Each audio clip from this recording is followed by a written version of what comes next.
Welcome back, everyone, to a short conversation podcast. I'm Alex, I'm Alicia.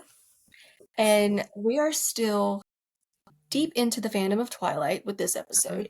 Today, we're going to be discussing the final We're chapters of Twilight, yeah, basically the epilogue. yeah, So, because I uh, feel like if you're listening to this, you've read Twilight, you know Twilight. There's not much we can say about the ending chapters that hasn't already been said by a million other people. right. But I truly love this epilogue. hmm I It's don't really, I, I don't know why. I think it's like I don't know that uncertainty, but also that determination mhm. of Bella's mindset, being like, this is not the end of the story. Right. Yeah. I remember reading it for the first time and thinking that, thinking, I wonder what it would feel like to read this book when this was the only book out at the time, Hmm. before New Moon came out. Because it definitely leaves off with, like, well, what's gonna happen Yeah. with them? Yeah. Aren't you glad you live in a world where you don't have to guess? I know. I was able to finish this book and pick right up with New Moon because I read it later in my life than a lot of Twilight fans. So, Yep. yeah. I'm just thinking me. Oh, the uncertainty of like, is there another book? Is there another book? Mhm. When's it coming out? We need to Right. see what happens. Because I also read it at a time where I feel like her website was as up to date as she could have it at the time. Yeah. And so you had the, frequently asked questions and outtakes and Hmm. all those goodies on her website. And I remember how, like, she had the first 12 chapters. I believe she had the first 12 chapters of Midnight Sun up at this point, Yep. the original the original draft, as Hmm. well as in the frequently asked questions, she had a little snippet of the original sequel, Forever Dawn. So Hmm.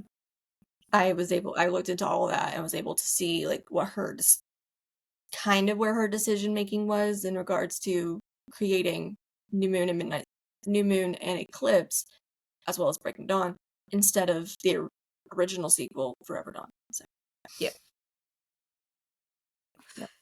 But let's get into this Yeah. epilogue where we begin with Edward helping poor crippled Bella into his car, despite the fact that she is, in this, how does she, Bella describes it as like a guinea pig for Alice, a guinea pig Barbie, Uh-huh.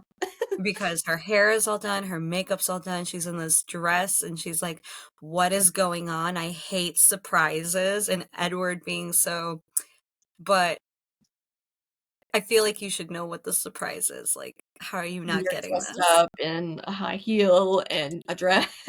Yeah, like how like I love the fact that Alice insists on Bella wearing a high heel with her boot. Like, how did Bella be like, I'm crippled? Excuse me. What am I supposed to do with this? The epitome of clumsy with a boot and a high heel. Yep.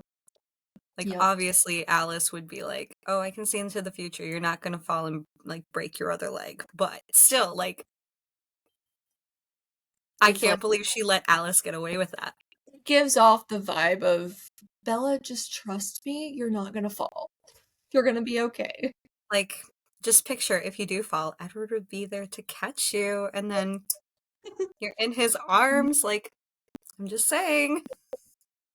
The um we'll discuss this in another episode, the differences between the book and the movie, but just Mhm. one particular difference that I think a lot of people notice right away is in the book, the high heel is mentioned, but she's wearing a sneaker or Converse, yeah, in the in the movie. movie, which started like I feel like that was like the whole like during that time was like the beginning of you can wear sneakers with your fancy dresses because then you had like different like I guess teen moments at that time being like, Uh, "Oh yeah, I wear Converse or boots with my fancy dresses." Like, what do you mean I have to, you know, stick to a specific fashion choice? I can do whatever I want. yeah. And it's like Bella's playing into it, but at the same time it's also very practical for her because she's wearing a boot. You know what? As we're talking about this, I'm just realizing a parallel Yeah. from her wearing a high heel to prom and Mhm. talking about how clumsy she is to her trying on her shoes for her Oh my wedding. gosh. Yes.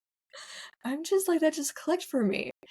I, I never, I can't believe that that didn't click for me before, but it is now. No, I feel like I distinctly remember Belen being like, "I'm just gonna ditch the shoes and walk barefoot. I don't care." Uh-huh. Yeah. Which honestly, that's fair. Mhm. Most people, if they wear heels I mean, this is prom. I don't know what your prom was like. I think I wore cowboy boots to my prom. Ooh.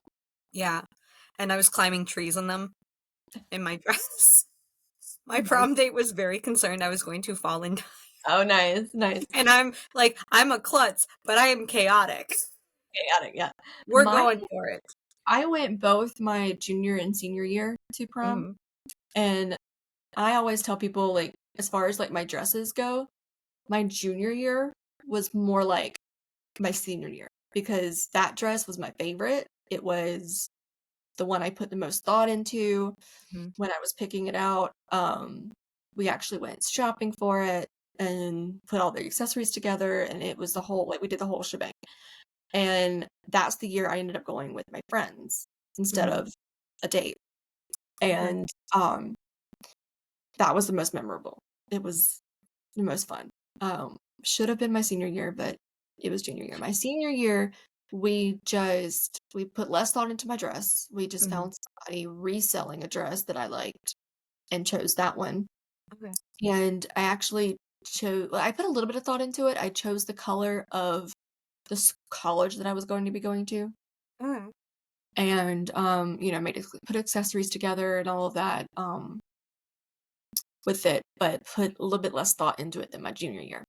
Mhm. I went with the date this year, that senior year, and it was less memorable. I mean, like the night was cut short, Oh, and like we didn't stay the entire time. We left, and then I was home at a decent hour. And so, yeah, I was the opposite. My senior year was the year I remember most. My best friend came with me to help me pick out my dress.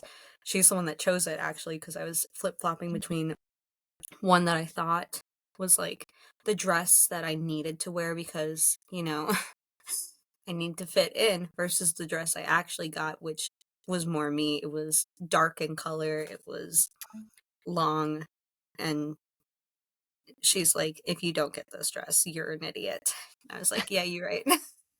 And then my prom date was I never went with like a date. I went with my friends who were guys because I had a lot of guy friends. So I was like, "Hey, you want to come hang out with me just for fun?" And it was so much fun.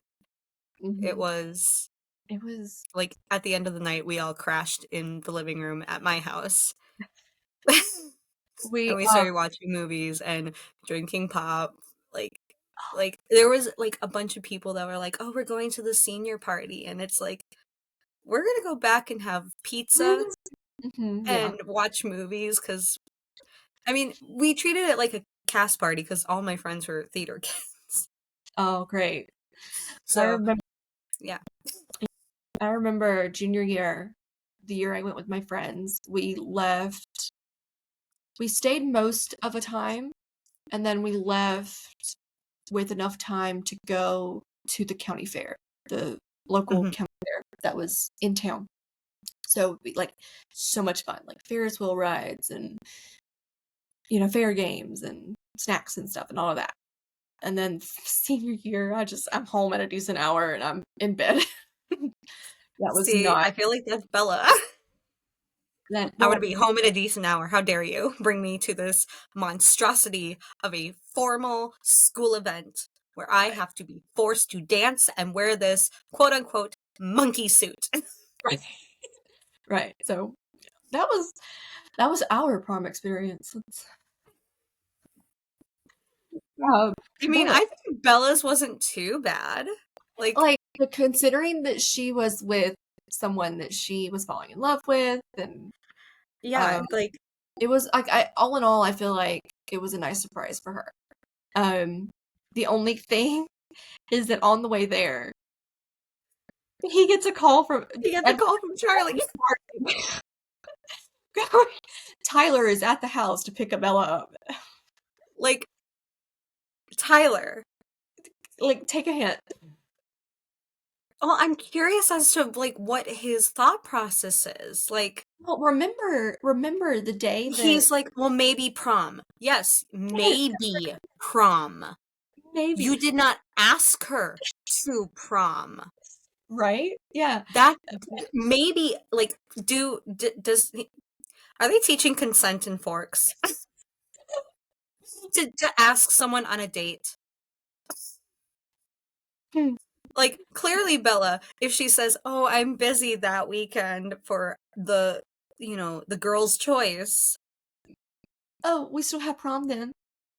there's still prom, maybe, Remember, he says this. He says, "Oh, we still have prom." Before she can even say anything, he's turned and walked Yeah, away. and walking away. But Yeah. like within the past like few weeks, month, you've seen Bella hanging out with Edward. At Right? what point do you not think, "Oh, she's with him. Right. Gotcha. I'm gonna back off." Then you get Edward kind of laughs a little bit and He thinks it's hilarious. let me talk to him. Like, let me clear things up. Let me talk to him. And I he love how he's like, "Can you put him on the phone for me?" very gentlemanly says something along the lines of, "Hi, Tyler Crowley. This is Edward Cullen. Mhm. So Bella will be unavailable for the foreseeable future as we are together now." As far as anyone else is concerned, but myself. Right. Sorry, no offense, but And yeah, like sucks to be you. Bella's like this, like, how could he think for a second Second. this was actually going to happen? And and then I kind of imagine that she's in her head looking at him going, "It's all your fault, you know that, right? Because you manipulated the situation and had Yeah. 3 guys ask me out on a date in the same day." Yeah, like I'm like you point blank told her, "Oh, I wanted to see what your reaction was." Right. Like you manipulated this. And Mhm. I don't know if I, I feel like I need to reread Midnight Sun because I know his feelings on Eric. I know his feelings on Mike. We know his feelings on I know Mike. his feeling on Ben. I forget what Edward's thoughts are about Tyler. I think it's in that like, oh, like not to be mean for the sake of being mean, but like it's like poking fun like you thought, but joke's on you, guy. I can't remember what his thoughts are on Tyler, but like this feels a little mean. Yeah. But yeah, I do like that. Like after that, she is like mortified. She's crying. She's so mad. And he's like, "What did you think you were getting dressed up for? Like, I'm sorry. Where's your thought process at that prom didn't immediately come to mind?" And it's like, She thought something else was happening. I love She his thought became exclamation of, "I'm sorry. You thought that would be a formal event?" right? Like, you thought me turning you into a vampire was gonna be formal Like, and not traumatic. yes. Yeah. I've heard like, yes, I'm going to wine and dine you before Right? Darn you. Like, oh, Bella, you're so funny. You're so cute. Yeah. As Edward's inwardly, like, cringing, mortified, like, no, never. Oh my gosh. And then, her being like, well, I don't want to go. Like, who else is gonna, and it's like, Alice is going to be there, and Jasper, and Emmett, and Rosalie. Rosalie. Hmm. And you have, and I love this part of page 485. You have Alice is going to be there. That comfort me slightly.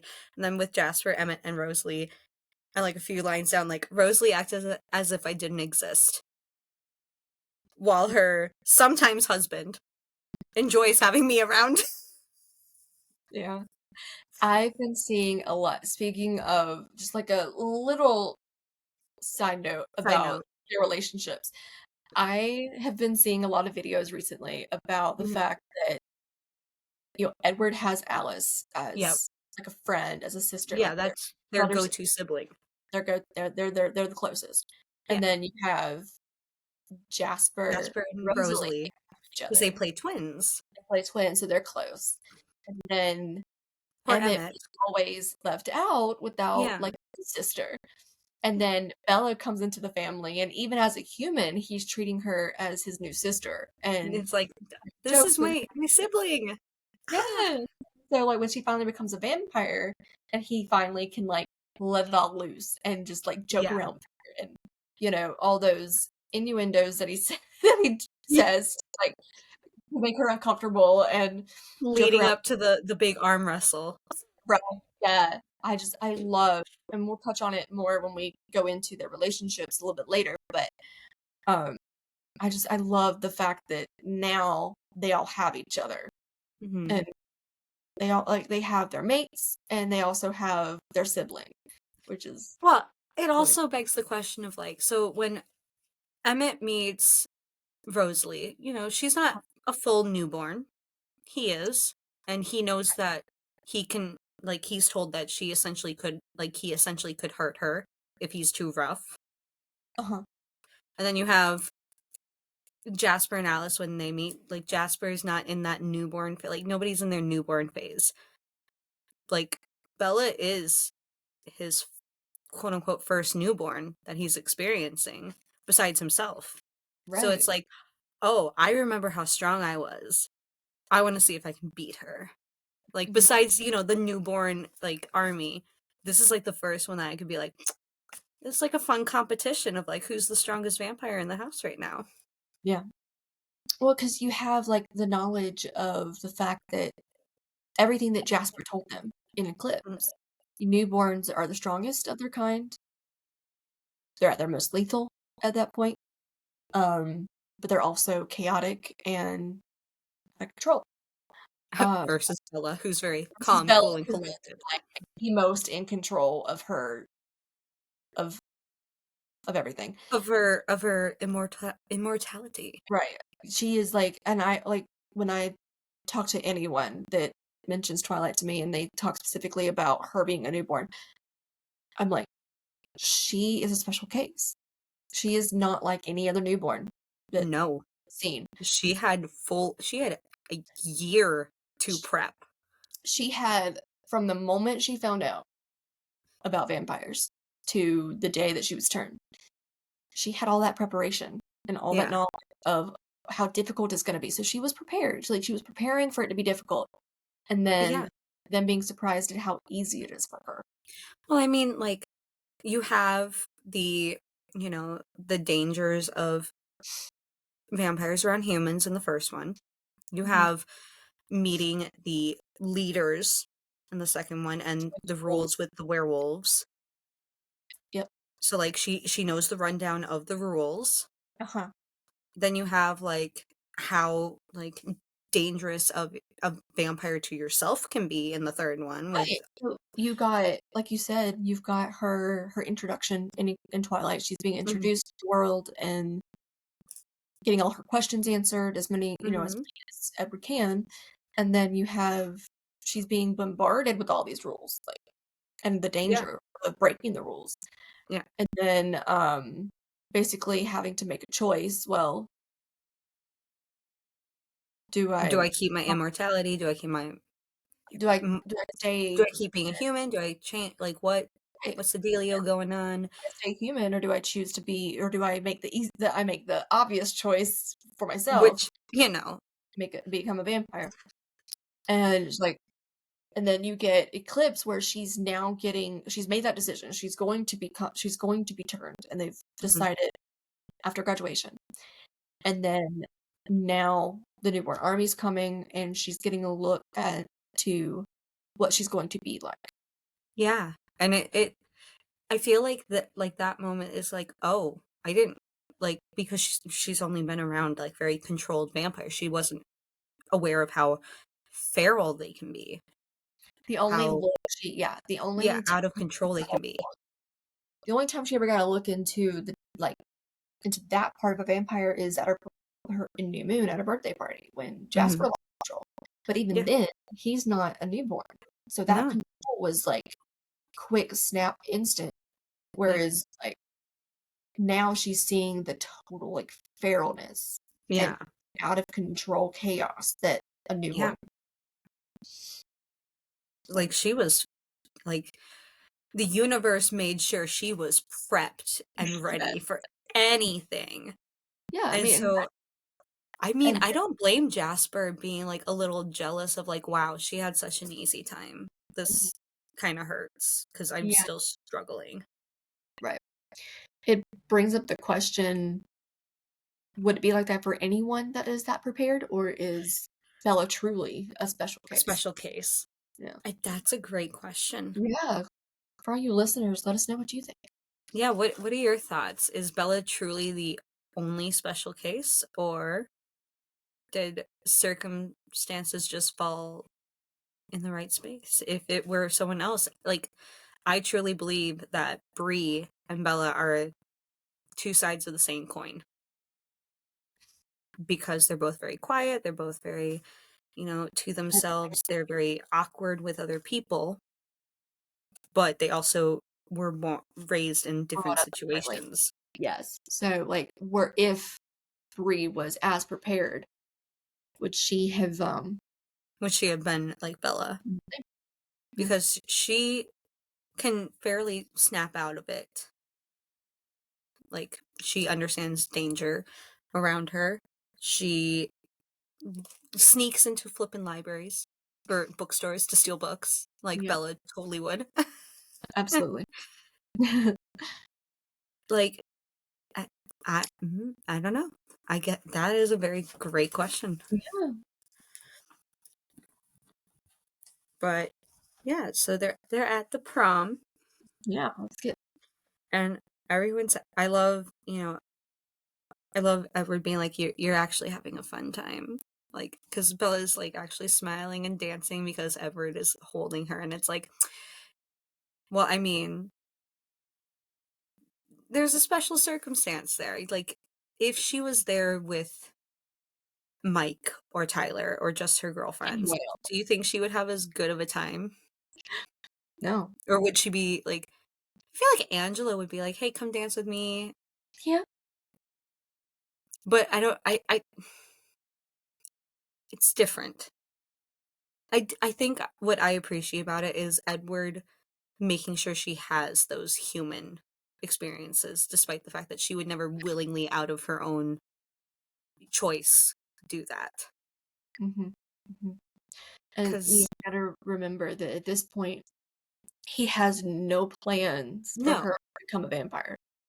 no, but He's more than content to just let her live out her human life, yeah, and then that be it. And I imagine, like, in his mind, he's like, "I'm gonna go with her at the end of her life." yeah. And then Jacob comes in, Oh, good lord.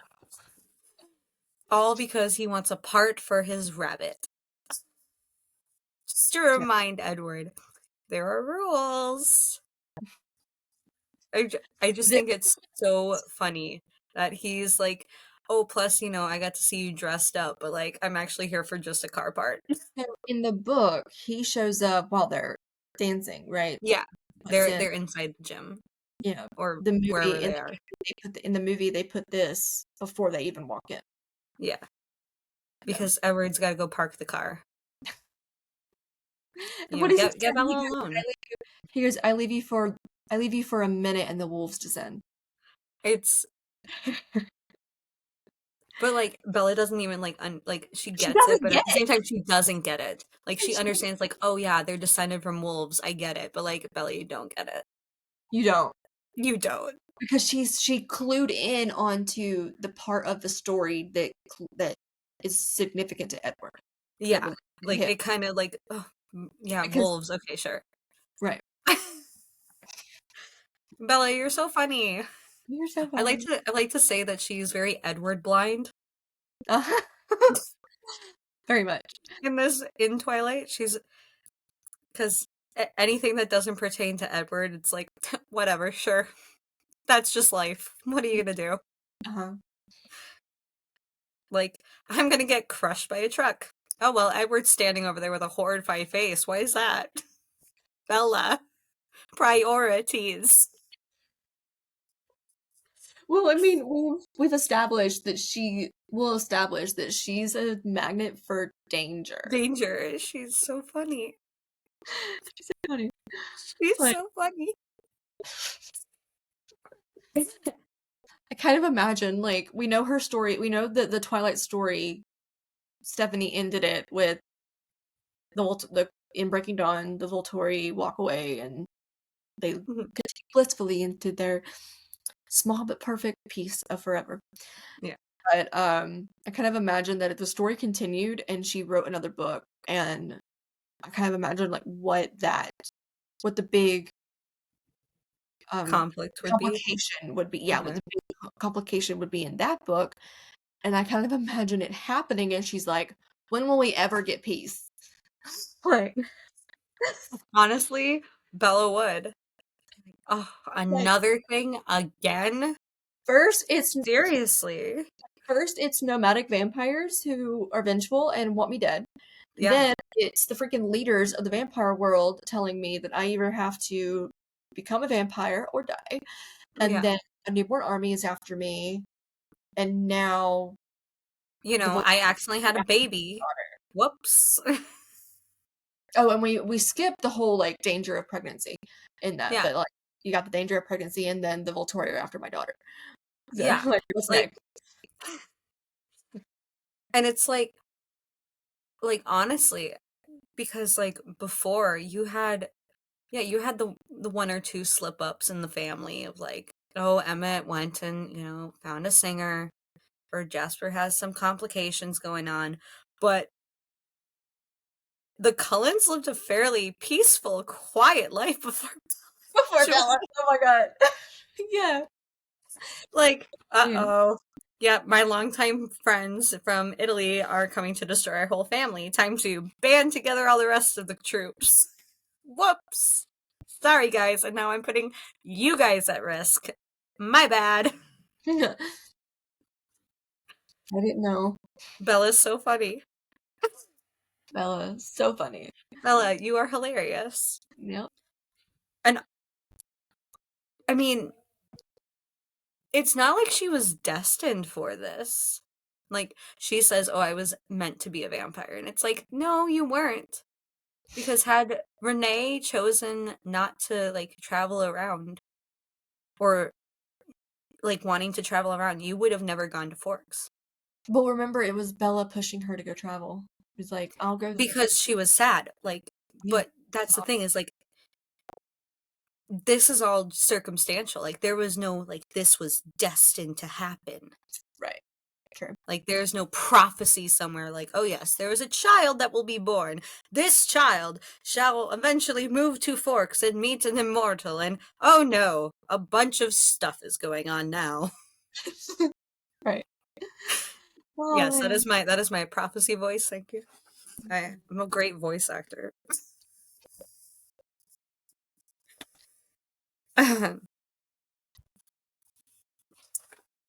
Also, after Jake leaves, Edward is very insulted that um he calls him calls Bella very pretty. But you're much more than Yeah, beautiful. that Jake calls Bella pretty. He's like, "You're not just pretty, that's an insult. You're beautiful." And it's like, Edward, chill. Chill. We know you're enamored. It's okay. Right. There- Do you know how many times Bella has heard people say how pretty you look? Like, chill, bro. They're so possessive of each other. Yeah. And it's not like in a, I mean, I guess it can be taken in a toxic way, but like, it's not. Like, they're very, like, this is my significant other. Step back. Right? Yeah. Like, that's mine. Thank you. He chose me. Yeah, I know. He probably could have done better. Versus Edward being like, yeah, she probably could have chosen better, but like, she's with me, so it's fine. This is a very comedic. Yeah. We're I really just it. letting it all out, all the Love it. chaos. Yeah. Love it. Hope you guys are enjoying. Um yeah, so they continue on dancing. Oh yeah, Then at some point do they step away on their own? Like yeah. yeah. They go out into the yard, and Edward's carrying her like a princess in his arms because so chivalrous. It's fine. Mhm. Yeah. And they're sitting on a bench. Bella's still cradled in his arms, obviously, because why would he let go? And it's Twilight again. Another ending. No matter how perfect the day is, it always has to end. Oh, love that quote. And then Bella, some things don't have to end. Wink, wink. Here is your hint that I want you to change me. How much more obvious do I have to be? Like, I thought you were going to change me. Here's your opportunity, babe. Like, I'm telling you, it's okay. just saying. Like, Bella, you are 17, a junior in high school. Like, as a child reading this, it was like, yeah, why wouldn't she? As an adult, it's like, babe, at least graduate. For 18, I'm sorry. When I was 18, I thought I shouldn't be making decisions. At this age right now, I still don't think I should be making decisions. Oh man, yeah. I'm with you there. Like, should I really be making decisions about my life right now? No. But if we don't, what are we gonna do? Just sit? It's But like it's like that whole thing of like when you're little, it's like, oh yes, these characters are so much grown up. They know what they want in life. Why can't they do that? And then it's like you become that age and it's like, nope. You crazy? I don't even like go out of the house without getting a second opinion on is what I'm wearing okay? Or I don't know, what should I have for dinner? I don't know what I feel like. Maybe I'll just sit here for an hour before I decide. Right. When I'm like actually starved. It's fine. Like, no, no, no, no.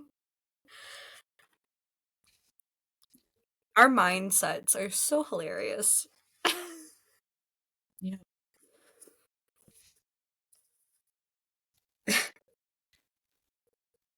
So they're sitting out on their own, away from Hmm. away And from this is when, he's like, what did you think we were gonna do? And her being like, uh, well, I thought you had changed your mind about me being a vampire. The absolute horror that must have crossed his face of at what point did you think this was an option? I thought I was I very Told you since the beginning how much of a monster I am. But yes, I will condemn you to the same fate. What? My love, the darlingest creature in my life.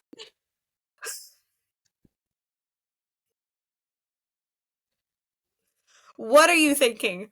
And this calls back to the my favorite thing of like, Bella's so like nonchalant about being a monster, as Edward claims, and him being like, this girl is insane. I love her, but she's crazy. There's no other explanation. What am I gonna do with her? Yeah. And yeah, and her trying to like talk him into it, like, yeah, but we could be together forever, like, and be like, oh yeah, can we? And I love his like slow little playful into it, like him nuzzling her neck, and it being like, dang, this is a little spicy for a YA book. Like, for its time, this was spicy. Like, girl. And then you get, she's like rigid, her fists are clenched. She's like, I'm gonna be a vampire, yes. And him placing the kiss.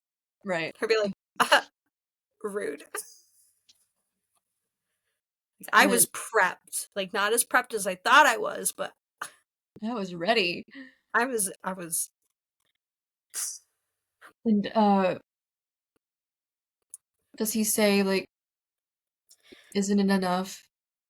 He says, you can't really believe that I would give in so easily. Her being like, a girl can dream. Uh-huh. That's what you dream about, being a monster. I Her dream. being like, mostly I dream about being with you forever. There's so And many then, people. yeah, he says, I will stay with you. Isn't that enough? And she says, enough for now. And then she says, I love you more than everything else in the world combined. Isn't that enough?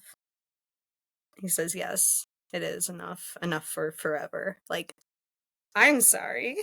Mm,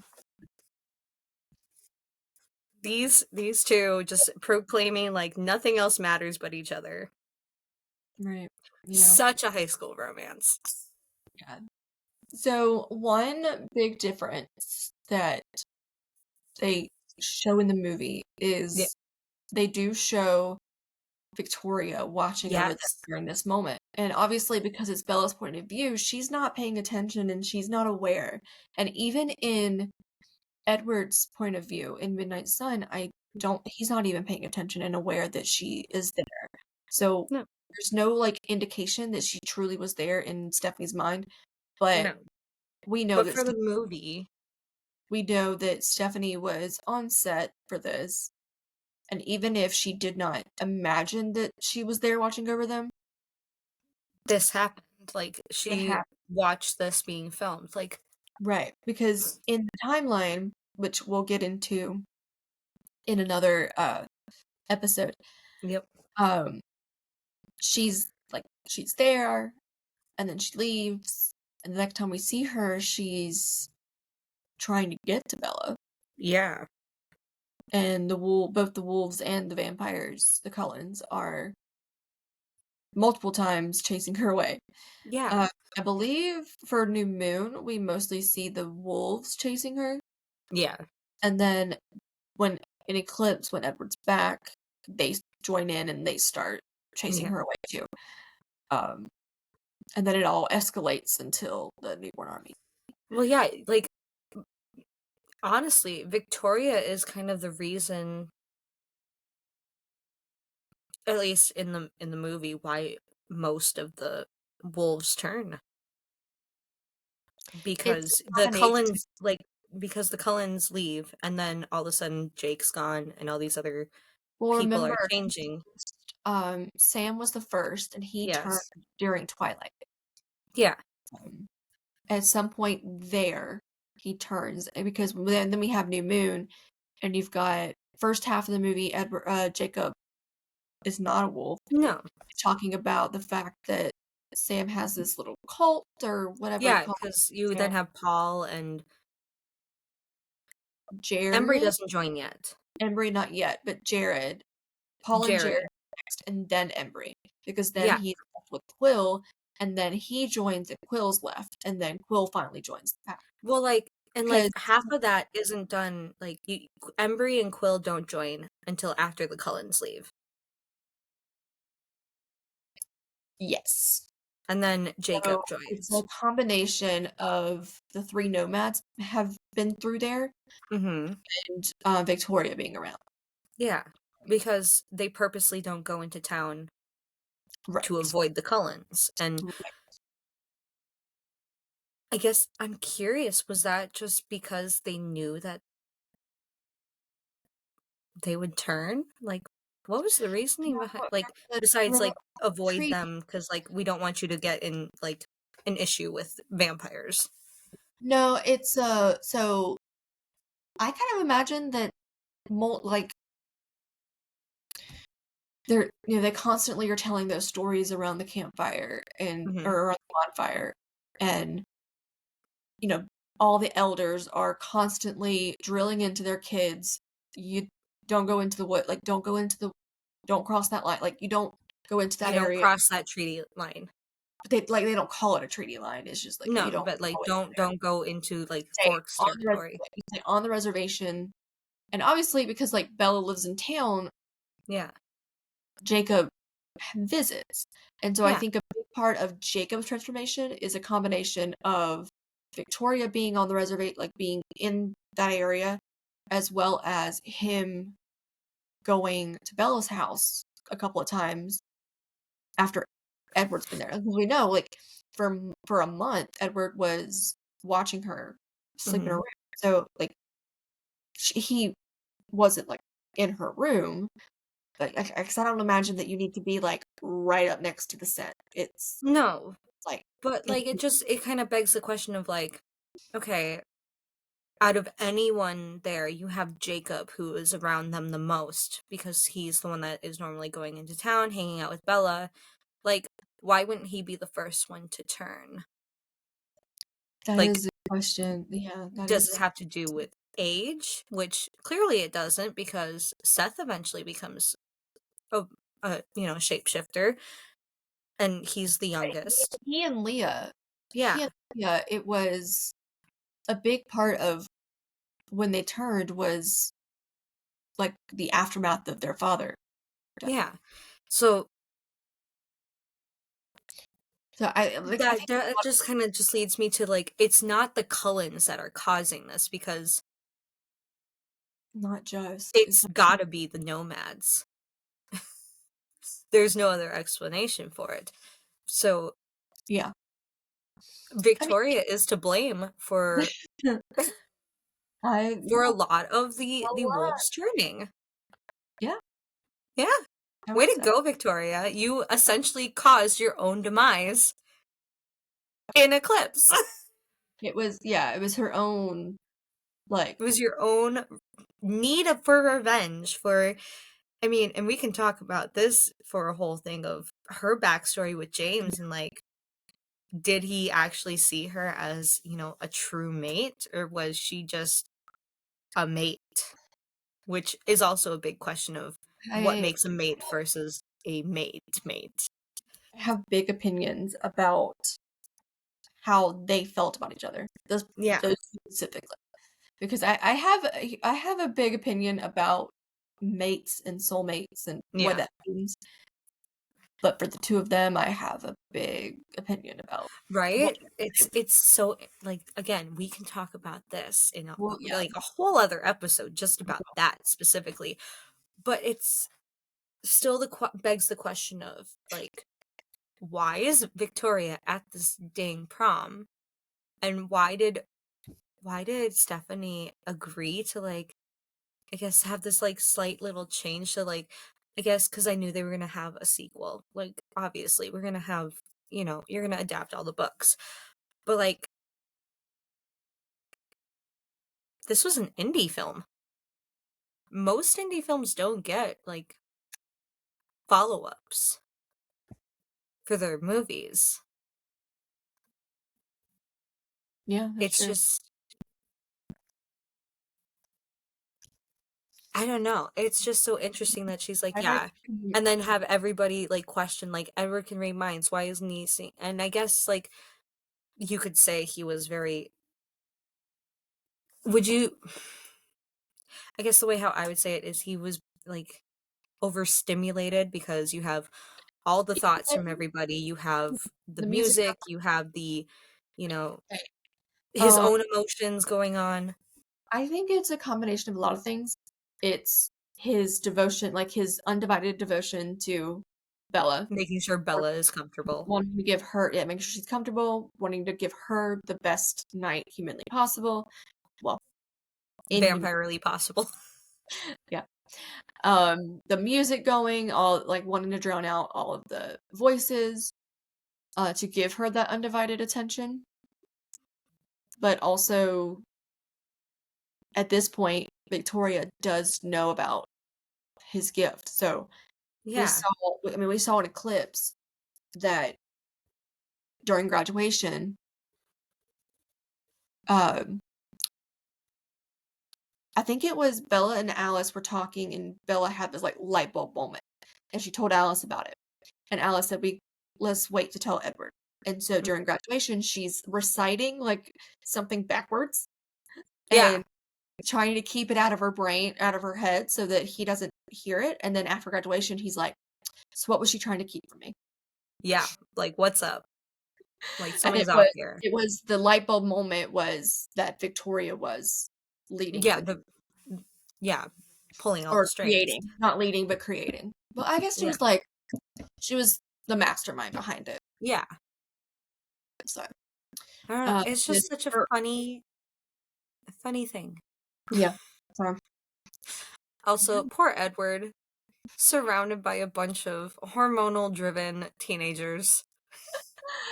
oh, Poor the, little abstinent Edward who's being flooded with sexual thoughts. the monotony of it. I bet that's gotta be it. That's what drove him over the edge of like, I can't listen to this anymore. Let's get out of here. Stop. Oh, Oh, I love Edward. I do, but I also love to make fun of him. that's when you know. That's when you know that like the fandom has changed your life. You Yeah. you can see its faults and the flaws in it. Oh, Still absolutely. like love it. Yeah. Yeah. It's like I've said this before, but like everybody has a Twilight phase. Whether you loved it or hate it, you had an opinion on it. It's a Twilight phase. Yeah. You have and I definitely fall into the I loved it, but I love to make fun of it because I know how cringy it can be But because like only the fans can truly make fun of it without like it. because we have all the inside depth of like how ridiculous it can be. Because when someone who's not a fan makes fun of it, they're like making fun of you as a person for liking it. Yeah. But when we as a fandom make fun of it, we're like, we love it and we love it together. We see the red flags. We see it. We know how bad. Yeah. We get Well, it. yeah. Yeah. Like one of But we my get it on the more in-depth of like we can point out specifics on right. why this is ridiculous Right. versus the overall, well, it's cringy sparkly vampires, and it's like you don't know the half of it. When they kiss, it sounds like rocks smashing together, which is my favorite description from Brie. Like the fact that like in I guess in like some way Stephanie's also sort of like pointing out like the ridiculousness of it because it's like yeah, I called them like marble. This is how marble sounds when it's put together. It sounds like smashing rocks. Like That that brings the question to my brain. We know that she did in-depth research uh-huh. on finding the location. Yeah.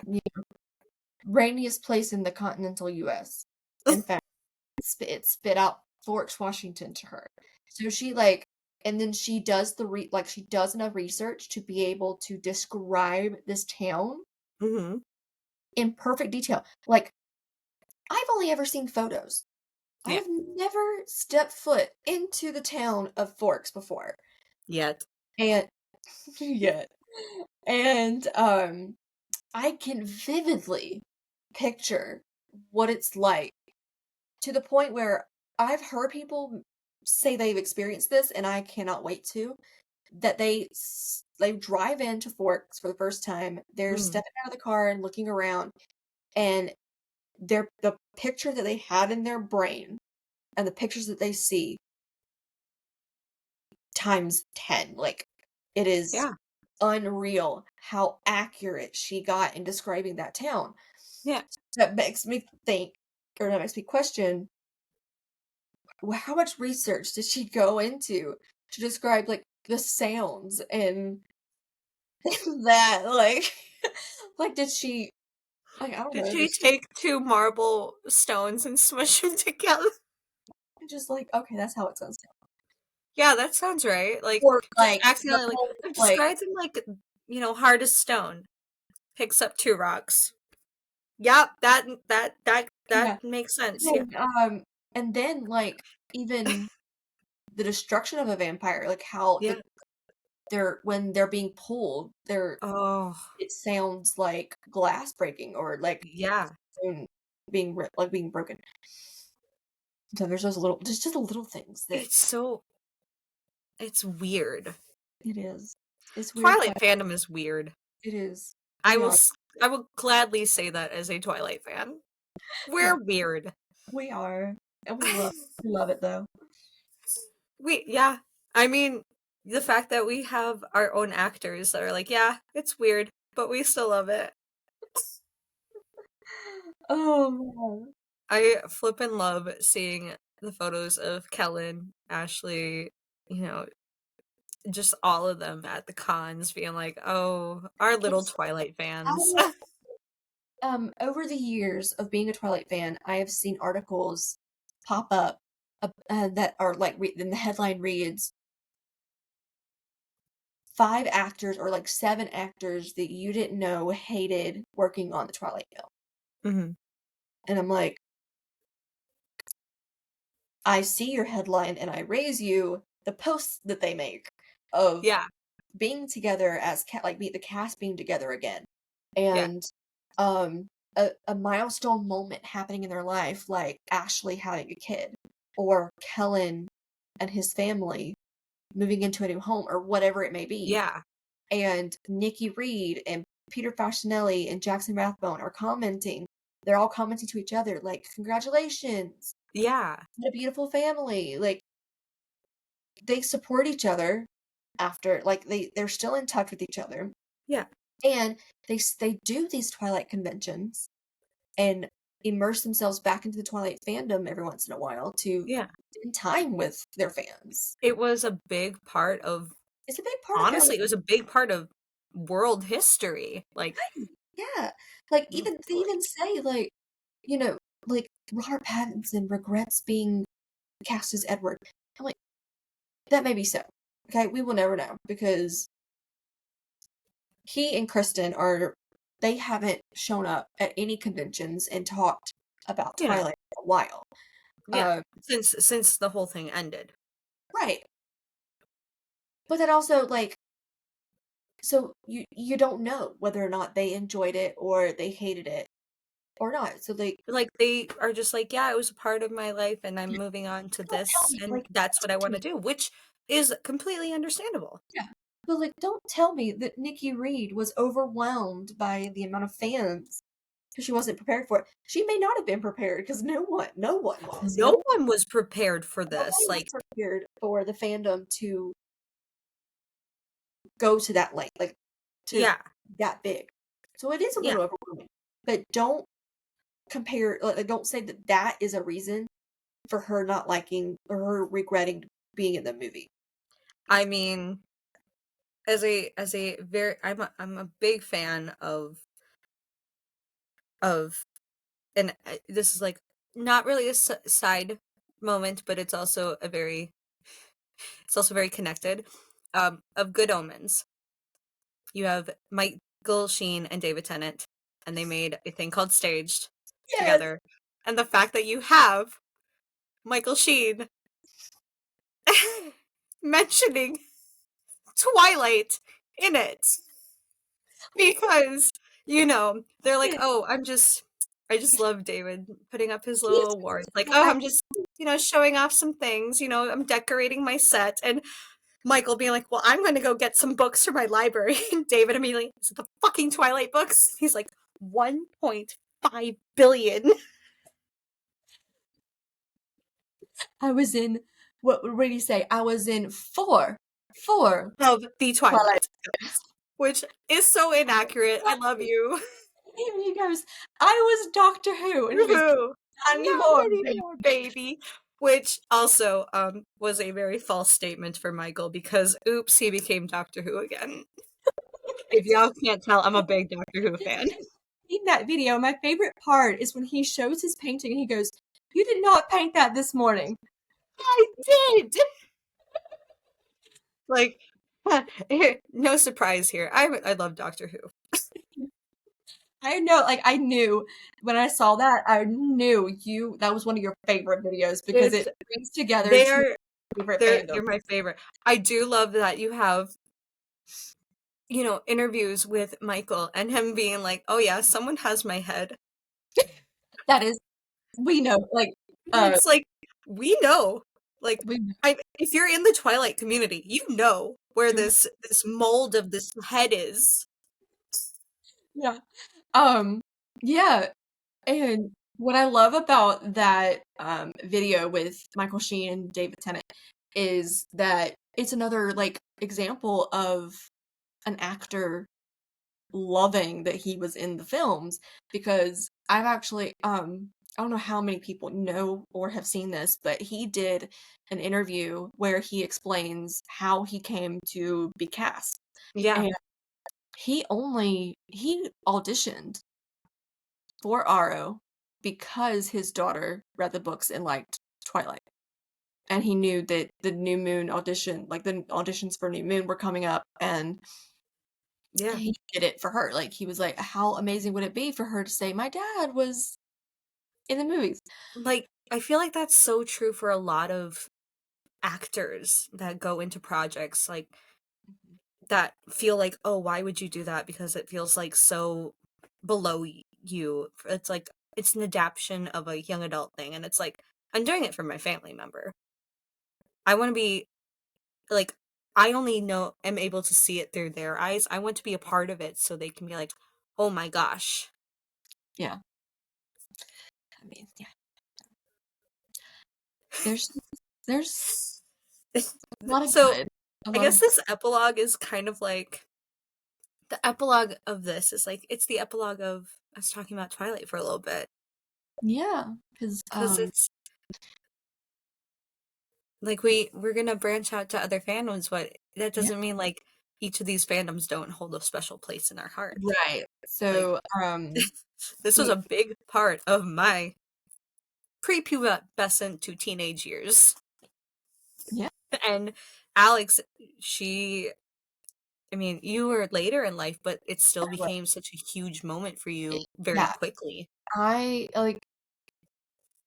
I'm not sure if it is still up, but we did a introduction episode where you and I talked about ourselves, how we got into cosplay, how we got into Twilight, what Hmm. it means to us, that kind of thing. And yeah, I came into the fandom later. I was introduced to it as a freshman in college, and I was not much of a reader at this point. I There were very few books slash book series that I picked up on my own and read. Um, because I actually had a difficult time with reading.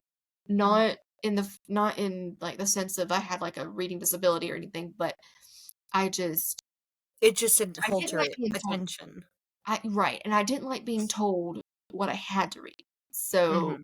I didn't want to read what I had to read for school, for the curriculum, as well as pick up a book on my own.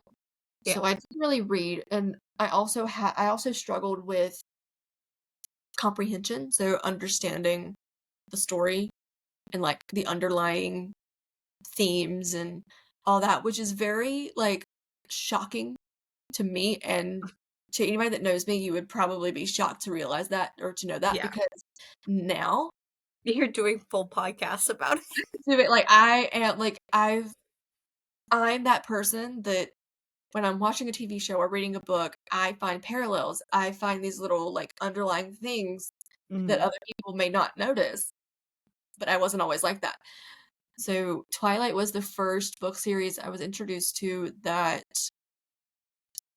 jump started my love for reading again. My love for reading. And I say like it jump started my love for reading again because there were books that I did read as a kid that I loved. Most of them were those like mystery fiction novels. Like Okay, yeah, yeah, yeah. one that came like well mystery slash drama. One that comes to mind for me is one of the big series that I read was by the author that wrote Pretty Little Liars. It was the Lying Oh, Game series. oh, okay, yeah, yeah. I enjoyed that series so much. Um, and then I remember reading The Fault in Our Stars. I enjoyed that book as a kid.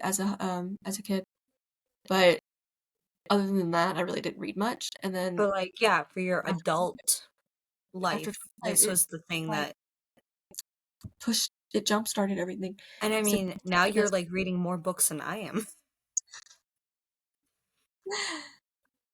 yeah. Over the last few years, I have read so many. Um, Like kind of you've introduced me to different books that I'm reading. like, go ahead. Like the After series, You're or reading it? I'm going to. I've got the first book, or Akatar, and Uh, I've just picked up Lights Out. I did. I was at the store and I oh, was like, oh we wait, I could think go down a rabbit hole of dark romance. we really could. Really good. But yeah, that was me. Yeah. That was me. Um, But yeah. So I guess for this like little ending thing, it's like what kind of fandoms jump like jump started your like quote unquote obsession stage of like yeah. I What do you really love this. Like, I would like and to know, like, no what matter how many times people are like, "Oh, it's cringy. Oh, it's stupid." And it's like, yeah, to you, but it means like to a me it means million times to me. Like you have no idea how much this matters. yeah. So, yeah, let us know what kind of fandoms you want us to delve into or like explore because we're going to be doing fandoms that we've both been a part of, fandoms that One of us one of us is a part of and we're introducing the other, or maybe even fandoms that we may not have even explored yet. right. Yeah. So let us know what you want us to explore. Um, as far as the rest of our episodes, though, this closes out the Book of Twilight, Mm-hmm. and we are going to be exploring um our cosplays in general. We'll have an episode about that. Mm-hmm. We have a very special episode about the differences between the book and the movie, which will With a include very special a very special guest. guest, which we'll announce later. And then we're also going to be exploring the very short timeline that Stephanie has laid out for us. Oh So my gosh. we're very excited about that. So we just hope you enjoyed this episode and Thank you for listening to yeah. our Yeah. chaotic thoughts. Right. Yeah, this episode kind of went a little bit all over the place, but But you know what? That's okay because that's not conversations with people don't go in a linear timeline. exactly. So, yeah, thanks again for listening, and we hope you come back for more. See ya. See ya.